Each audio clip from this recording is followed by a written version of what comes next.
से शिक्षण कर रहे हैं, लेकिन इसकी गहराई क्या है, आप एक राजनीति से जुड़े होने के बाद भी उसकी गहराई को आप कितना समझते हैं, मैं 3 मिनट पहले समझ पाया। कुछ बातें हम आपसे शेयर करना चाहेंगे। जब भारत स्वतंत्र हुआ तो 343 देशी रियासतें थी जिन्हें सरदार वल्लभ भाई पटेल जी ने एक साथ मिलाया।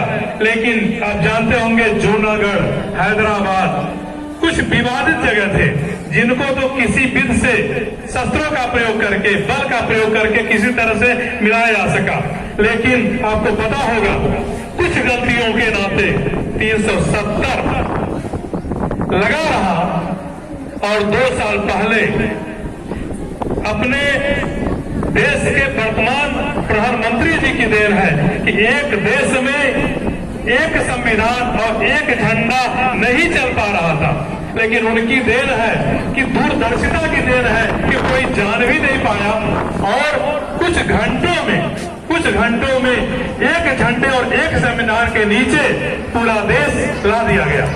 और इस काम को जिस शख्सियत ने पहली बार अंजाम दिया था उस सरदार वल्लभ भाई पटेल की प्रतिभा को अगर कोई पहचाना तो प्रतिभा को पहचानने वाले हमारे वर्तमान प्रधानमंत्री जी हैं। उनके प्रतिभा के लिए उनकी विश्व की सबसे ऊंची मूर्ति गुजरात में उन्होंने स्थापित करके सिद्ध कर दिया कि पटेल जी ने अपने देश के लिए क्या योगदान दिए। ये क्षमता अगर किसी में है तो उन्हीं के पास है। 75 साल हो गए आज भारत के स्वतंत्र हुए, लेकिन आज अगर देश में सबसे बड़ी कमी है हमें महसूस होती है तो लोग अपने देश के इतिहास को नहीं जानते। ये आज 11 अगस्त से लेकर के 17 अगस्त तक जो अमृत महोत्सव मनाया जा रहा है, इसके पीछे का सबसे प्रमुख उद्देश्य है कि लोग ये जाने कि वास्तव में स्वतंत्रता क्या है, स्वतंत्रता का मतलब क्या है और स्वतंत्रता कितने क्रांतिकारियों, स्वतंत्रता संग्राम सेनानियों, बलिदानियों के त्याग और बलिदान की बदौलत मिली हुई है। इस विशेष बातों को समझने की कला सबके अंदर नहीं होती। आपका चुनाव भी सिलेक्शन कमेटी की एक विशेषता को ही बताता है। हमें तो बिल्कुल गुण नहीं एहसास था कि आप शिक्षण में भी इतनी गहराई जानते हैं। आप जब तक बैठे रहे 3-4 मिनट 10 मिनट का समय हमें कुछ सजेस्ट करने में ही लगाए हैं। हम इसके लिए आप कायल हैं और इसके लिए हम आपको बधाई देते हैं। कुछ बातों को और भी आपसे शेयर करना चाहते हैं। पता है जब भारत स्वतंत्र हुआ था तो भारत की जीडीपी थी 1.2। जीडीपी का मतलब economically standard of any country, लेकिन इस समय 1.5 के नियर अबाउट है जीडीपी। कुछ वृद्धि हुई है, लेकिन आपको पता है जिस समय पृथ्वीराज चौहान जी का शासन था, लगभग हम बात कर रहे हैं नियर अबाउट 1100 ईस्वी, मतलब लगभग 1000 वर्ष पहले। उस समय भारत सोने की चिड़िया कहा जाता था और जीडीपी जानते कितनी थी? 36। विश्व में कोई ऐसा देश नहीं था जिस देश की जीडीपी 36 नहीं हो।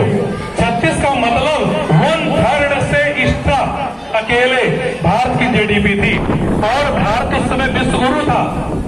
भारत सोने की चिड़िया कहा जाता था। और एक चीज और जान लीजिए, अभी हम कुछ दिन पहले देखे हैं 1938 की बात है। 1938 से 1942 लगभग 4 साल तक वहां एक बीजिंग में यूनिवर्सिटी है जिसमें एक वाइस चांसलर ने कहा था यदि वास्तव में आपको विकास करना हो तो विकास में आपको भारत से सीखना पड़ेगा। लगभग 600 वर्षों तक भारत पूर्ण संघ, सिकंदर, अंग्रेज, मुस्लिम शासक तमाम शासकों के गुलाम रहते हुए भी अपने संस्कृत और सभ्यता को बनाए रखा। एक और बड़ी बात है, भारत ने कभी किसी दूसरे देशों पर आक्रमण नहीं किया। यहाँ तक कि अगर कोई देश के शासक आक्रमण से भागे हैं तो उनको बना दिया, लेकिन अपने संस्कृति को बनाए रखा। ये भारत का विशेष गुण है।